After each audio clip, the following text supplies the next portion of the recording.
OSAS. Morning. All right, tell us more on why you are here. Yes. Very, very simple. There was a lot of fainting at the National Assembly over funds that were stolen at the NDDC. Especially the most painful part of this issue is that these funds were stolen when Nigerians were under lockdown. When Nigerians were passing through hell, and when they were lying that they had shared palliative and Nigerians were crying, then these guys were still stealing. They stole 81 billion at the NDDC. And the man still had the guts and the effrontery to come and embarrass the country by fainting in a chair. I've never had a scene where somebody fainted in a chair. I thought people usually faint when they are standing, and it's very sad that this has happened. And it's like it was looking like they were going to get away with it. That was why we wrote the petition to the commission. And the commission invited us to come and shed more light, which we have just done. We've adopted the petition. And again, we have also provided the commission with some evidence, because we were able to get some of the reports, of the looting at the NDDC. And we have pointed the commission in the right direction. We are very happy with the reaction we got from the commission. And they have shown on this particular issue, and we are hoping and praying that they don't sweep the issue under the carpet. But one thing we told them is that they didn't need us to swing into action.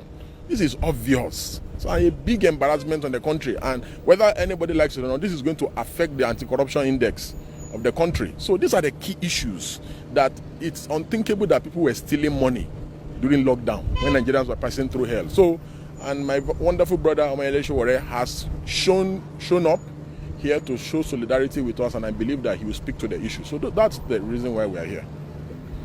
So what is the way forward, looking at the world today? You see, there's a fundamental problem with how we headhunt our officials.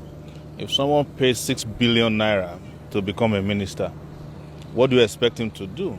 He will go right to the job of recouping his investment.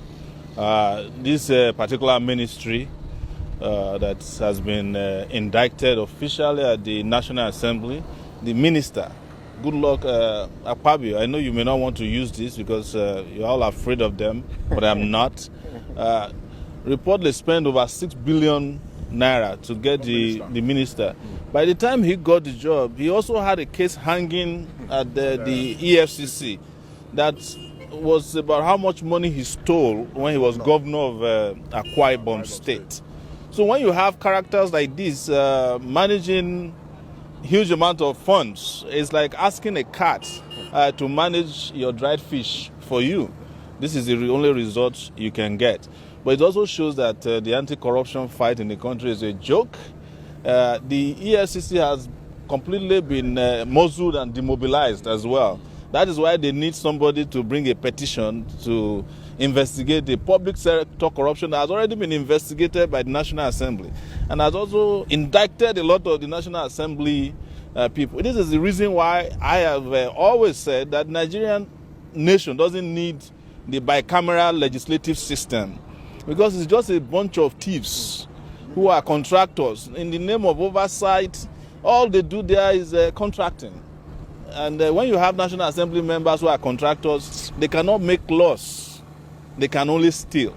So I came here to support our brother and to let Nigerian people know that you can now see that your solution doesn't lie in the hand of your oppressors. Yeah, you just have to take the bull by the horn. There are examples all over the world right now that shows that when people are denigrated in the manner that Nigerians have been maltreated these days, they just have to rise up. You cannot trust the National Assembly to investigate and get any result from this nonsense. They are part and parcel of it. You can't get the EFCC to do anything. They are waiting for a petition. When, in fact, there's an NFIU that ought to have tracked the financial transactions, flagged it, and picked up the people involved before now. By now, we should be talking about prosecution, not petition. But again, this is a conversation between, for me and the Nigerian people, because apparently we don't have a government. Not anymore. Thank you. You know, it's instructive to say that in some of the documents we submitted to the EFCC, I believe he was there and several other people were there. You know, they are looting NDDC money through churches, through schools that are owned by them. Even the officials were alarmed by the volume of theft that is going on in this country. You understand? And you saw what they were saying. It's just sad what's going on in this country. It's sad. But just like what Sowore has said, did anybody need to bring any petition here? For God's sake. So come on. The EFCC is statutory under obligation to investigate this kind of things. Yes, but like you said, they've crippled our agencies. You know, and our agencies now look so helpless and powerless. Thank you.